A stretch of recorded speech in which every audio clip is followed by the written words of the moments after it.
प्रहरीले हातपात गरेको अवस्था छ। दीपक सिंहलाई, माननीय दीपक सिंह यहाँ देख्न सकिन्छ।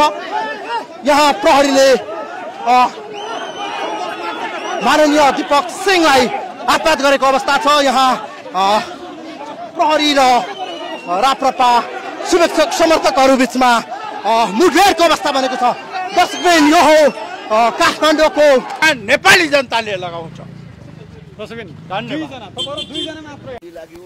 सबिन महर्जनहरूले सुरेश रजकहरूले किन ज्यान गुमाउनु पर्ने परिस्थिति निर्माण भयो, कसका कारणले होइन कसको कारण सुन्नुहोस् न, कसको कारणले भयो भन्ने कुरा सार्वजनिक हुनु पर्यो। त्यसमा को हो मुख्य कारक भन्ने कुरा आउनु पर्यो भनेर आगो लाउनेको चाहिँ देखिएको छ अध्यक्ष, ट्याटो सहित धेरै कुरा देखिएको छ। त्यसैले प्रश्न आउनु पर्यो, अब कमिसन बनेर यसको निष्कर्ष बाहिर आउनु पर्यो। जस्तो तपाईहरु जति बेला दलको कार्यालयबाट निस्किनु भयो त्यति बेला धेरै मान्छेहरु हुनुहुन्थ्यो। अब चाहिँ अध्यक्षज्यू हुनुहुन्छ, प्रवक्ताजी हुनुहुन्छ, एक दुईजना मान्यज्यू बाहेक सबैजनालाई चाहिँ प्रहरीले लगिसक्यो, समातिसकेको छ भन्नु परेन, हामीहरूले देखिरहेछौँ। अब यसमा चाहिँ के भन्नु? मैले प्रहरीलाई भन्न चाहन्छु, सरकारलाई भन्न चाहन्छु कि यस प्रकारको गलत क्रियाकलाप नगरोस्। किनभने हामी मूल रूपमा आज निषेधित क्षेत्रमा 5 जना भन्दा बेसीले प्रदर्शन गर्न नपाउने भन्दा 7 जना माननीय सांसदहरू, पार्टीका पदाधिकारीहरू यहाँ छौँ। त्योदेखि बाहेकका अरू कार्यकर्ताहरूलाई, यस कार्यक्रममा संलग्न नभएकाहरूलाई, हाम्रा सहयोगीहरूलाई पक्रेर जुन काम गरेको छ प्रशासनले, म त्यसको चाहिँ निन्दा गर्न चाहन्छु र तत्काल उनीहरूको रिहाईको माग गर्छु। तपाईहरुको शान्तिपूर्ण आन्दोलन भन्नु हुँदा प्रहरीबाट जुन प्रकारको यो भइरहेको छ नि, संसद दलको कार्यालय आएर बस्दिनु, अहिले यसरी पक्राउ गर्नु, यसलाई कसरी हेर्नु भएको छ? शान्तिपूर्ण होइन, तपाईहरुले अराजक गर्नु लाग्यो। यहाँ देख्न सकिन्छ।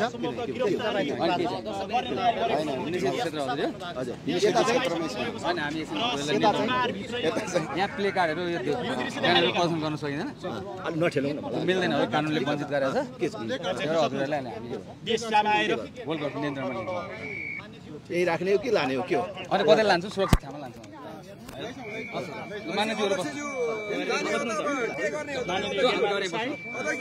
मान्यज्यूहरू सबै बस्नु। डस्टबिन यहाँ देख्न सकिन्छ।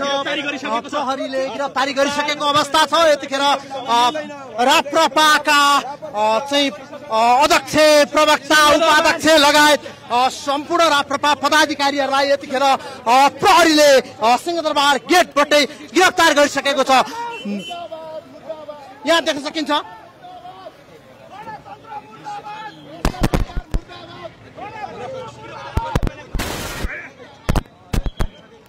माननीयज्यू के भन्न चाहनुहुन्छ? अध्यक्षज्यू के भन्न चाहनुहुन्छ? गिरफ्तार भइसक्नु भएको छ। अध्यक्षज्यू के भन्न चाहनुहुन्छ? भ्रष्टाचारी समाजले लाखौं लाख उत्रिन्छ नेपाली जनताहरू। तपाईको शीर्ष तहका नेताहरू त सबै पक्राउ पर्नुभयो। जनताकै बलमा यो आन्दोलन भइराखेको छ। तर निषेधित क्षेत्रभित्र फेरि सिंहदरबारभित्रै नाराबाजी गर्नुभयो तपाईँहरूले। त्यो त हामीले त लुकाएर गरेका थिएनौँ। निषेधित एरिया तोड्छु भनेको चाहिँ गृह मन्त्री र प्रधानमन्त्री कार्यालयको अगाडिबाट गरिकन देखाएका छौँ। यसको सन्देश के जान्छ? यो यसलाई त के तोडेको भन्नु? माननीयहरूलाई भित्र जान लोगोले दिइहाल्छ। अब यसलाई चाहिँ निषेधित क्षेत्र तोडेको त के भन्नु? माननीयले तोडेकोलाई त तोडेको पनि भएन, त्यो त आफ्नो संसदीय दलको कार्यालयमा जानु भयो। त्यहाँबाट आउँदाखेरि किन डराएर समात्नु पर्यो? त्यो त नाराबाजी भयो। भित्र सिंहदरबारभित्र त गर्न मिल्दैन नि त। सुन्नुहोस्, हामीले नाराबाजी गरेको छौँ। जब यिनीहरू यो सरकारले पक्राउ गरेपछि नाराबाजी गरेका हौँ। पर्चा प्याम्फलेट त देखाउनु भयो। देखाए, त्यो पनि देखाउन नपाउने।